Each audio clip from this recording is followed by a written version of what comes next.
Kahit sa pagtulog, ikaw nasa panaginip.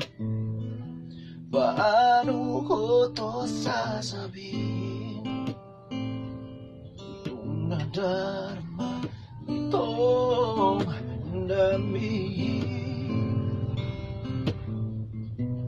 Di ko maubari kung paano. Di mo naman ako pinapansin.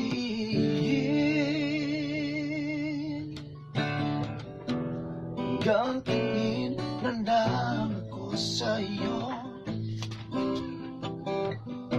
Sa panaginip na lang kita kakausapin.